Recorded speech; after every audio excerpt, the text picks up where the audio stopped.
What is up, everybody? ISOM 1 pre-order campaign is closing in on 40,200 total purchasers actually right now, 3.45. We actually passed the 3.45 million mark. So just a little under 50 more thousand, and we will be at 3.5, which is an insane number. Of course, you can still get everything right now as far as ISOM cover C. You can get the hat still. You can get the posters. You can get all that stuff. We got plenty for you guys to still get a hold of these cards. I know there's a lot of stuff going on with these cards. And, yes, I'm about to turn this into a quick ad for myself since I'm not paying for advertisement. Let me show y'all something real quick. Let's go to myself. These are not regular cards. I know, just for perspective, this is the size of my hand, and I don't have small hands, and this is the size of a traditional trading card. Big shout out to Patrick Thomas Parnell. Actually, he's the one that designed our cards. He didn't do the artwork, but he did do the actual card designs. So this is a massive 5x7 card. Here they have lenticular treatment. This is the ISOM one. And they obviously have some very important information. So if you're wondering why they're $100, that's why. They're not just regular old trading cards. But you can still get those.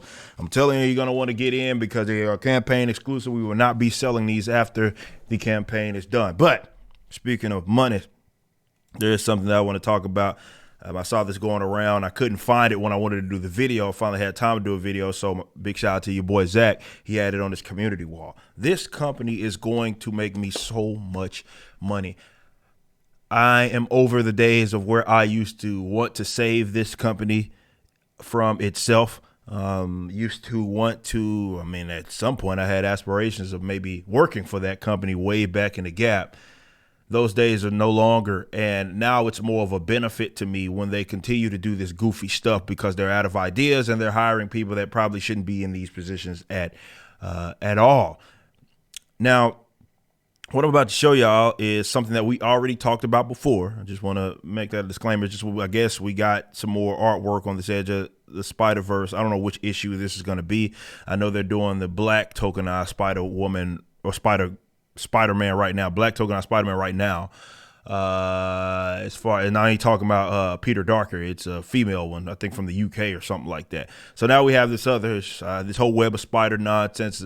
I've said before, it's one of the worst mistakes Marvel had ever made with comics because now you have a million spider folk, which doesn't even make sense when you consider Peter's origin or anything. But that's just Marvel's way of wanting to, of course, capture or piggyback off of this massive sort of IP that they have in Spider-Man, and it being one of the most prominent superheroes ever to exist. So now they're just running it dry with all these different versions of a spider folk. So the latest one, again, we talked about this before, is this one, which is apparently, which I did not know. It is, I knew that it was, I can't remember if we covered this, but this part of it. But not only is the person disabled, apparently there's some sort of sexuality thing going on as well. So you want to talk about the ultimate box checking right now. I don't know what the pronouns are, to be fair, but gay enough at least to ride around in a rainbow dress or scarf or whatever that is that they are certainly wearing. And I guess the webs shoot out of their little crutch things that this doesn't even make sense. High key, he brought up an interesting point. I guess the person isn't completely disabled as far as their leg movement because it looks like they can control it at least to some degree. Otherwise, yeah, they like your boy Zach said, her lifeless legs just flopping all over the place if she was like paralyzed. So I don't know how they're gonna work. This was not a good idea at all. Probably the worst way to do a disabled like superhero. Of course you can do that. I mean, we obviously know Professor X. Marvel has done that as well, and other heroes, even DC with people like the Barbara Gordons.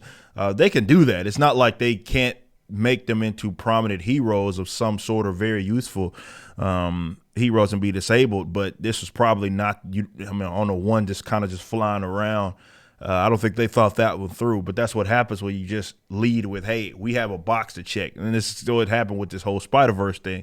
It's like you got the gay Spider-Man, which maybe this one's gay too. I don't know, really, to be honest, but we know the one that the Liberace-looking Spider-Man. We covered that as well. So you're just checking all kinds of boxes right now, and they're just trying to, this is intersectional crap, and they're trying to, I don't know, just check as many boxes as they can. But it's very helpful to me. And it's not a difficult thing. It's not about, oh, well, just because you're an alternative, someone's going to buy your stuff. It's not how it works at all. I hope you don't go into it thinking that that's how this works. But yeah, Marvel, DC, and maybe you can include some of the major indies. They have a stronghold in terms of how they dominate the industry in terms of their market share. Okay.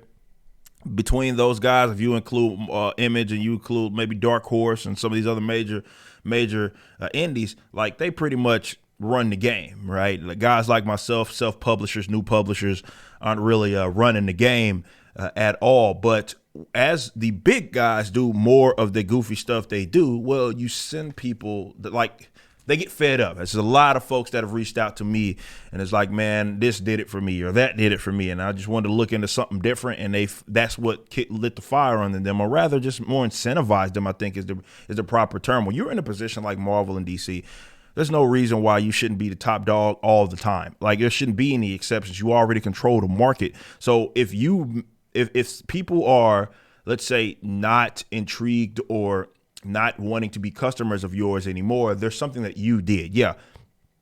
If they are your former customers, there's some new guys that have never been into that comic book stuff that they just got introduced to it, so they're going to go wherever. But for the guys that, let's say, go to the comic book shop every Wednesday and they spend hundreds of dollars on comic books and it's already Marvel or DC stuff related, then you had to go out of your way to turn them off. Okay. And some of that is why, a lot of folks are looking at what we're doing and saying, look, I want in on it. I want to give you a shot. I've seen your videos. I've seen you talk about this. You seem like you know what you're doing, know your way around comic books. You got a good team of veterans with you as well. Let's see what you got. And they give us a chance.